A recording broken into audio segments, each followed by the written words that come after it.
அனைவருக்கும் வணக்கம்.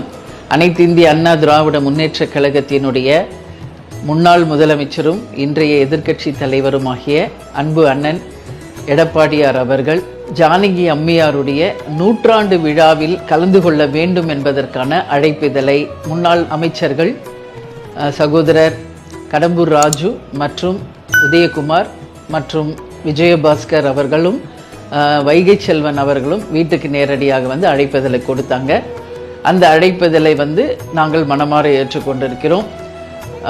அம்மையார் ஜானகி அம்மையாரை பற்றி நான் சொல்லணும் அப்படின்னா, அவங்க வந்து திரையுலகில் இருந்திருக்காங்க, புரட்சி தலைவருடைய அன்பு துணைவியாராக இருந்திருக்காங்க, முன்னாள் முதலமைச்சராக இருந்திருக்காங்க.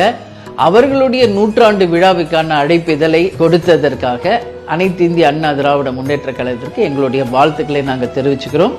இந்த விழா மிக சிறப்பாக நடந்துக்க வேண்டும் என்பதை மனதார இந்த நேரத்தில் நான் வாழ்த்துக்களை தெரிவித்துக் கொள்கிறேன். ஜானகி அம்மையாருடைய நட்பு கேப்டனுக்கும் எனக்கும் என்ன அப்படிங்கிறத இப்போ உங்களுக்கு நான் சொல்ல போறேன்.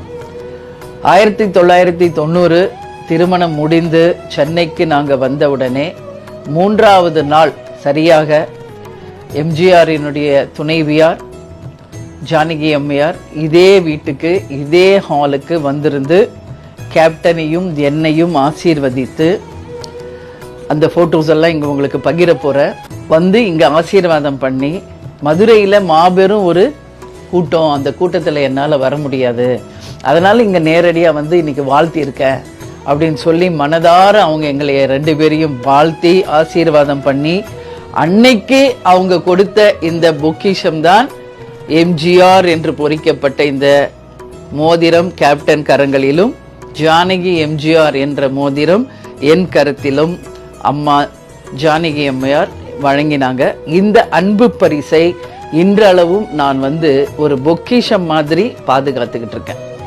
அதுக்கு அடுத்தது நம்ம பார்த்தோம்னா, அவங்களுக்கும் எங்களுக்குமான அந்த நட்பு மிகப்பெரிய அளவில் டெவலப் ஆயிடுச்சு.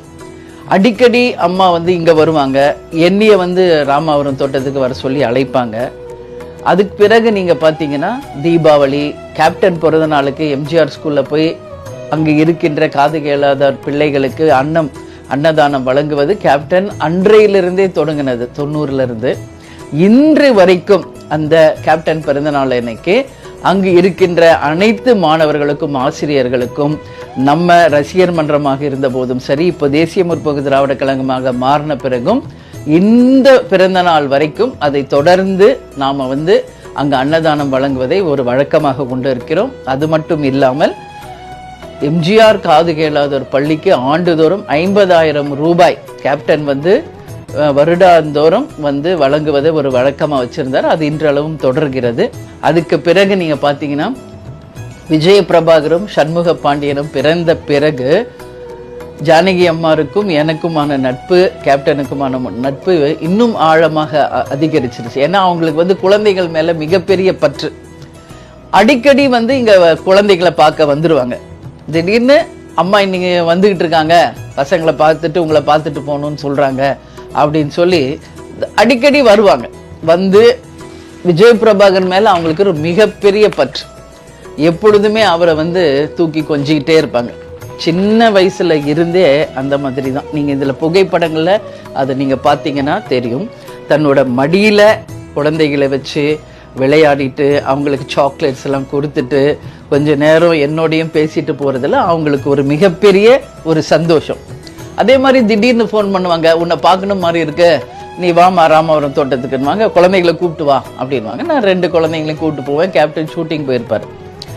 அந்த மாதிரி அம்மாவுக்கும் எங்களுக்குமான அந்த நட்பு மிகப்பெரிய ஒரு ஆழமான ஒரு நட்பாக இருந்தது. அமெரிக்காவுக்கு போனாங்கன்னா அங்கே போய் கூட எங்களை நினைச்சு வாட்ச் வாங்கிட்டு வந்து கொடுத்துருக்காங்க. அதே மாதிரி குழந்தைங்களுக்கு சாக்லேட்ஸ் வாங்கிக்கிட்டு வந்து கொடுப்பாங்க. நான் கூட அம்மாட்ட சொன்னேன், அம்மா நீங்களே அமெரிக்கா போயிருக்கீங்க, அங்கே போய் கூட எங்களை எப்படிம்மா நீங்கள் ஞாபகப்படுத்தி யோசிக்கிறீங்கன்னு நான் கேட்டேன். இல்லை, அங்கே போய் அந்த வாட்ச் எல்லாம் பார்க்கும்போது இந்த வாட்ச் உனக்கு நல்லா இருக்கும் அப்படின்னு நான் யோசிச்சு உனக்காக வாங்கிட்டு வந்தேன், இன்னும் நான் வச்சிருக்கேன் அப்படின்னு அவங்க சொன்ன அந்த அன்பு தான் எனக்கு அதில் வெளிப்பட்டது. அதுக்கு பிறகு நம்ம பார்த்தோம்னா ஒவ்வொரு முறையும் கேப்டன் பிறந்த நாள் அன்னைக்கு எம்ஜிஆர் தோட்டத்துக்கு நாங்கள் போவோம். போயிட்டு அங்கே அம்மா கிட்ட வந்து ஆசீர்வாதம் வாங்குவோம். கேப்டன் வந்து எம்ஜிஆருடைய மிகப்பெரிய ஃபேன் அப்படின்றது உங்களுக்கு தெரியும். அதனால கேப்டன் அங்கே போயிட்டு அவங்க கிட்ட பிளெஸ்ஸிங் வாங்கிட்டு வர்றதை ஒரு வழக்கமாக நாங்கள் வச்சுருந்தோம். அப்புறம் சண்முக பாண்டியன் பிறந்தபோது நேரடியாக வந்து ஆசீர்வாதம் பண்ணிட்டு குழந்தைய போனாங்க. அந்த மாதிரி அவங்களுக்கும் எங்களுக்குமான நட்பு மிகப்பெரிய ஒரு நட்பு. அப்போ கேப்டன் ஒரு வாட்டி எம்ஜிஆர் தோட்டத்துக்கு போயிருந்தப்போ நான் வந்து கேப்டன் ரொம்ப வந்து சொல்ல மாட்டாரு எம்ஜிஆருக்கும் அவருக்குமான அந்த நட்பு. ஆனால் நான் வந்து சொல்லுவேன் அம்மாட்ட, நான் ஓப்பனாக பேசுவேன், ஜாலியாக பேசுவேன். அப்போ சொன்னேன் அம்மாட்ட, கேப்டன் வந்து தன் வாழ்நாளிலே எம்ஜிஆரை தான் அதிகமாக நேசித்த ஒரு நபர் இங்க இருக்காருன்னா எம்ஜிஆர் தான். தன் குருவாகவே அவரை ஏத்துக்கிட்டாரு கேப்டன். ஒவ்வொரு நாளும் எம்ஜிஆரை அவர் நினைக்காத நாளே இல்லைம்மா அப்படின்னு நான் சொல்லுவேன். அப்படியா அப்படின்னு ரொம்ப வியந்து கேட்பாங்க. அப்போ கேப்டன்ட்டே கேட்டாங்க, ஏன்பா இவ்வளோ நீ அவர் மேலே பாசமாக இருந்திருக்க, ஏன் நீ வந்து பார்த்துருக்கலாமே அப்படின்னு. அப்போ கேப்டன் வந்து பார்க்கணுன்னு நினச்சம்மா சந்தர்ப்பம் அமையல அப்படின்னு சொல்லுவாருங்க. ஆனால் அதற்கு பிறகு கேப்டன் வந்து அந்த அம்மாட்ட கேட்டது ஒரு விஷயம், அவர் ஞாபகமாக, ஏன்னா அவர் இருந்த காலம் என்னால் அவர் வந்து சரியா பார்த்து பேச முடியல, அவர் ஞாபகமாக ஏதாவது ஒரு பொருளை எனக்கு நீங்க கொடுக்கணும் அப்படின்னு கேப்டன் வந்து ஜானகி எம்ஜிஆர் அம்மா கிட்ட கேட்டப்போ அவங்க கொடுத்தது தான் இந்த கோட். இது வந்து எம்ஜிஆர் அவர்கள் அவர் நடித்த திரைப்படத்துல இந்த கோட்டை வந்து அவர் அணிந்து நடித்த இந்த கோட்டை வந்து எம்ஜிஆர் ஞாபகமாக கேப்டன் கையில கொடுத்தாங்க. அதே போல அவர் அணிந்த இந்த டைகளையுமே வந்து ஜானகி அம்மா கேப்டன் கிட்ட கொடுத்து இதை நீ ஞாபகமா வச்சுக்கோ அப்படின்னு சொன்னாங்க.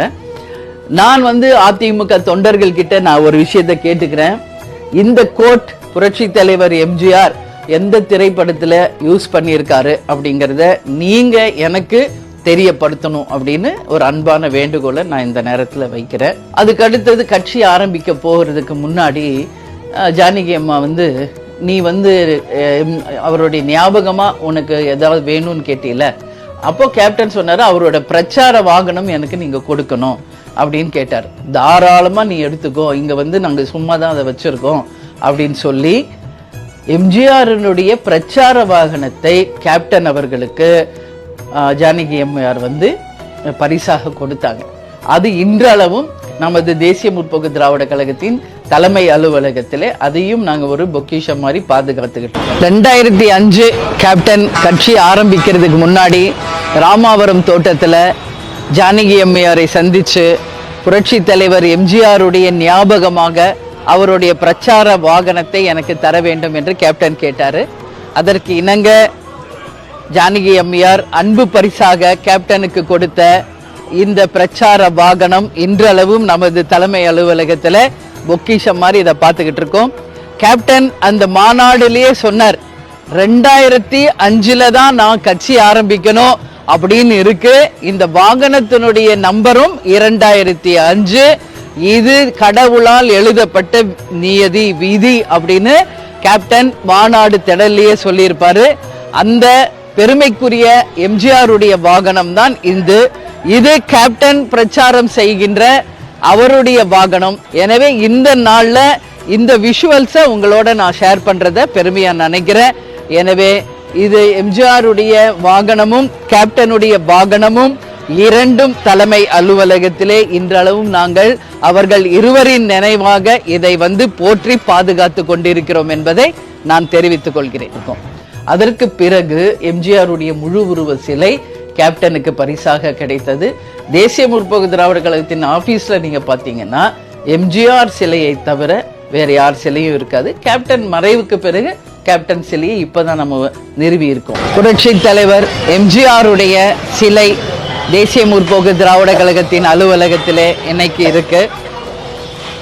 கேப்டனுக்கும் எம்ஜிஆருக்குமான அந்த பாச பிணைப்பு, எந்த அளவு கேப்டன் வந்து எம்ஜிஆரை தன்னுடைய குருநாதராக ஏற்றுக்கொண்டார் அப்படின்றதற்கான ஒரே இலக்கணம் தேசிய முற்போக்கு திராவிட கழகத்தினுடைய அலுவலகத்திலே புரட்சி தலைவர் எம்ஜிஆருடைய முழு உருவ சிலையும் கேப்டன் அவர்களுடைய முழு உருவ சிலையும் இன்றைக்கு தேமுதிக அலுவலகத்தில் இருக்கிறது என்பதை நான் பெருமையோடு இந்த நேரத்தில் பதிய வைக்கிறேன்.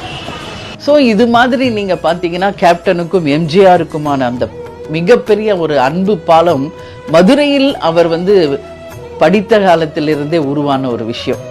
எம்ஜிஆர் பாடல்கள் தான். இப்ப எங்க வீட்டுல இருக்கிற யார்கிட்ட அசிஸ்டன்ஸ் கிட்ட கேளுங்க, அவங்களே சொல்லுவாங்க. கார்ல ஏறினா தன் பாடல் கூட கேட்க மாட்டார், எம்ஜிஆர் பாட்டு மட்டும்தான் கேட்பார். கார்ல ஏறி உட்கார்ந்த உடனே எம்ஜிஆர் சாங்ஸ் தான் எப்பயுமே கேப்டன் கேட்பார்.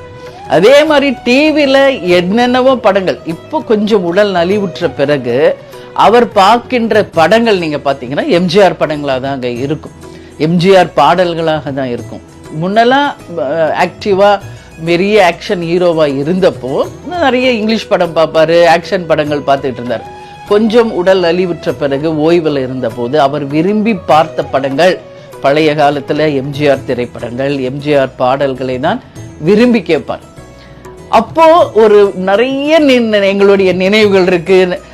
எம்ஜிஆர் பாடங்கள் அவர் பார்க்கும்போது, இதை நான் அம்மா கிட்ட நான் சொன்னேன், அந்த அமைச்சர்கள்லாம் நம்ம வீட்டுக்கு வரும்போது அவருடைய நினைவுகளை நான் அமைச்சர்கள் கிட்ட பகிர்ந்துகிட்டேன். அப்போ நான் என்ன சொன்னேன்னா, கேப்டனே ஒரு பெரிய நடிகர் தான், ஆனா சினிமால எம்ஜிஆர் வால் சண்டை போடுவார், அந்த வால் உடைஞ்சிரும், உடனே கண்ணீர் விட்டு அழுகுவார் கேப்டன்.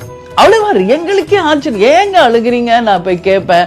எங்க கூட இருக்கிற குமார், சோமு, எங்க வீட்டுல இருக்கிற அசிஸ்டன்ஸ் அவங்களுக்கு தெரியும்.